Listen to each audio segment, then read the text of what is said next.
As três vindas de Cristo ao mundo. O tempo do Natal é, sem dúvidas, um dos mais belos do ano, tanto na liturgia como na sociedade em geral. É a festa da luz, da alegria, do encontro e, sobretudo, da esperança.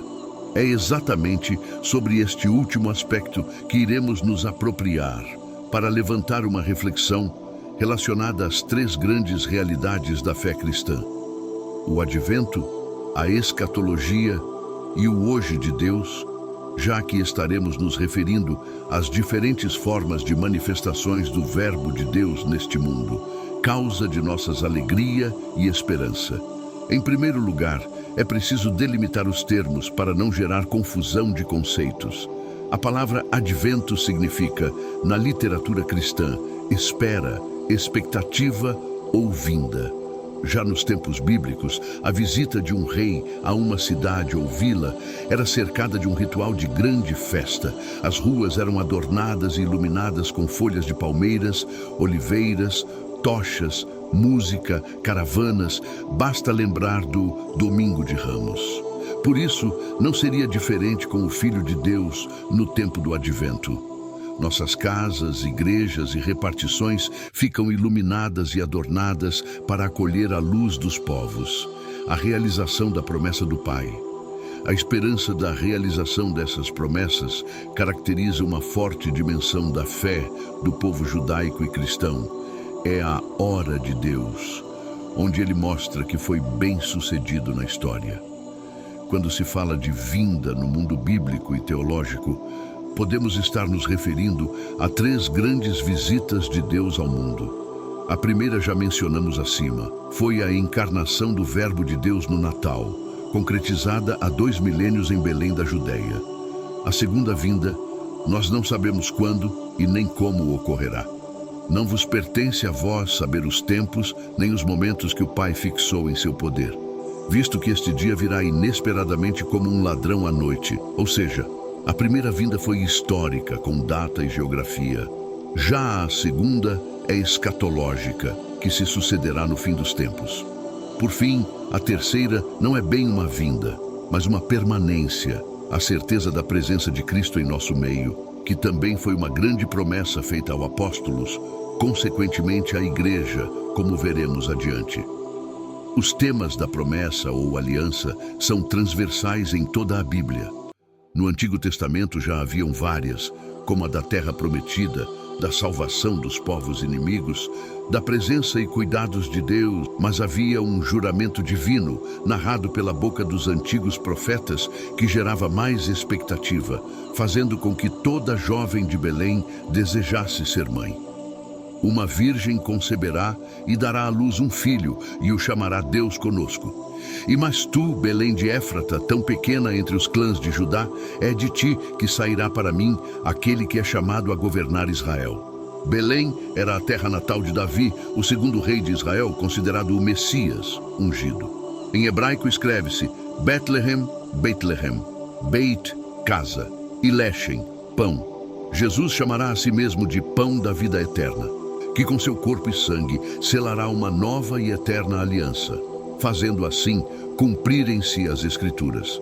Assim também nós, quando menores, estávamos escravizados pelos rudimentos do mundo. Mas quando veio a plenitude dos tempos, Deus enviou seu Filho, que nasceu de uma mulher e nasceu submetido a uma lei, a fim de remir os que estavam sob a lei, para que recebêssemos a sua adoção. A primeira vinda de Cristo foi simples e discreta, tendo apenas Maria, José, alguns poucos pastores e animais por testemunhas, num pobre estábulo da pequena Belém. A segunda, portanto, será triunfal. Ele virá coroado de glória como juiz dos vivos e dos mortos, para julgar as nações. Quando o Filho do Homem voltar na sua glória e todos os anjos com ele, se sentará no seu trono glorioso. Todas as nações se reunirão diante dele, e ele separará uns dos outros, como o pastor separa as ovelhas dos cabritos. É o que professamos no credo cristão. E de novo há de vir em sua glória, para julgar os vivos e os mortos, e o seu reino não terá fim. É o que rezamos diariamente em nossas paraliturgias. Venha a nós o vosso reino. Vinde, Senhor Jesus. Em grego, eschaton quer dizer fim. É a reflexão teológica acerca do fim último das coisas, da morte e da finalidade do mundo criado. A escatologia muitas vezes é relacionada a fatores apocalípticos, mas é preciso se atentar que não se trata de morte e catástrofes, mas de uma realidade de esperança e salvação, visto que a vida com Cristo é direcionada para o mundo que há de vir, um novo céu e uma nova terra, a Nova Jerusalém, que desce de junto de Deus, a sua morada entre os homens, já que estes céus e terra marcados pela corrupção do pecado e da morte passarão. A segunda vinda de Cristo no fim dos tempos, o encontro com o Senhor nos ares, o qual se referia a São Paulo, portanto, aponta para uma realidade transcendental, escatológica, transformada. Coisas que os olhos não viram, nem os ouvidos ouviram, nem o coração humano imaginou. Tais são os bens que Deus tem preparado para aqueles que o amam. Mas entre uma e outra realidade, poderíamos nos perguntar como encontrar o Cristo hoje, enquanto o mesmo não retorna, pois não fosse assim, isso poderia soar como abandono à igreja e ao mundo, uma ilusão ter fé e rezar. Em primeiro lugar, Jesus é tão presente que ele é também chamado de Emanuel. No hebraico, Immanuel, Emenval, Deus presente, devido a uma profecia de Isaías confirmada pelo anjo Gabriel. Ele garantiu que estaria em nosso meio, mesmo que só houvessem 2 ou 3 invocando seu nome. Todo o evangelho de Mateus será perpassado por essa certeza do início, até as últimas palavras. Eis que estou convosco todos os dias, até o fim do mundo. Portanto, é a certeza do hoje de Jesus. Ele está no meio de nós. Mas será São Lucas que enfatizará a urgência de Deus em salvar o ser humano. Aos pastores, hoje vos nasceu na cidade de Davi um Salvador, que é o Cristo Senhor. Aos sábios, hoje se cumpriu este oráculo que vós acabais de ouvir. A Zaqueu, desce depressa, porque é preciso que eu fique hoje em tua casa. Hoje entrou a salvação nesta casa. A São Dimas, o ladrão arrependido. Em verdade te digo, hoje estarás comigo no paraíso. Portanto, uma vez ressuscitado, Cristo se encontra agora ainda mais poderosamente presente do que naquele tempo remoto na Terra Santa, pois não se encontra mais preso às realidades de tempo e espaço, mas em verdade e espírito. Cristo nos declarou mais felizes que os próprios apóstolos. Felizes aqueles que creem sem ter visto. O Catecismo da Igreja Católica aponta 4 formas privilegiadas de comunicar Cristo ao mundo: a Palavra de Deus, os sacramentos, a Eucaristia de um modo especial e a Igreja. Mas as 2 principais formas da manifestação divina são, em resumo, o mundo, a partir do movimento e do devir, da contingência, da ordem e da beleza do mundo, pode chegar-se ao conhecimento de Deus, como origem e fim do universo.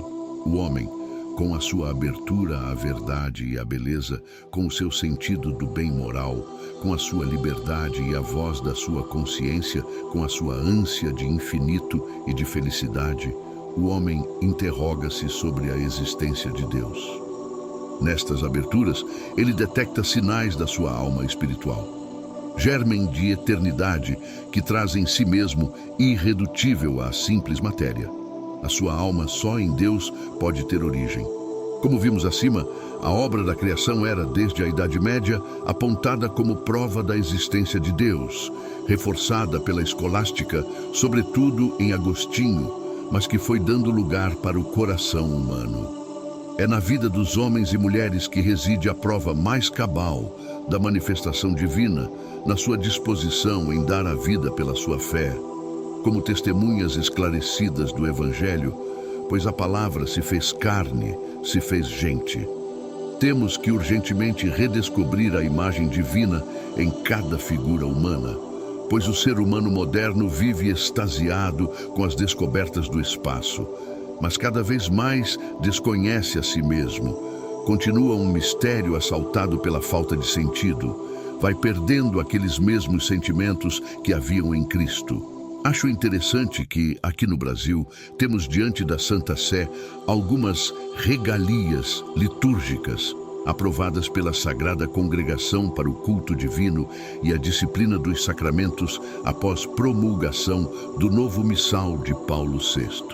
Enquanto que em todas as partes do mundo se responde ao Dominus Vobiscum, o Senhor esteja convosco, com et spiritu tuo e com teu espírito.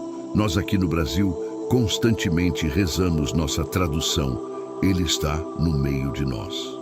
Sem dúvidas, esta é a única resposta e certeza que Deus nos garante em toda a Bíblia.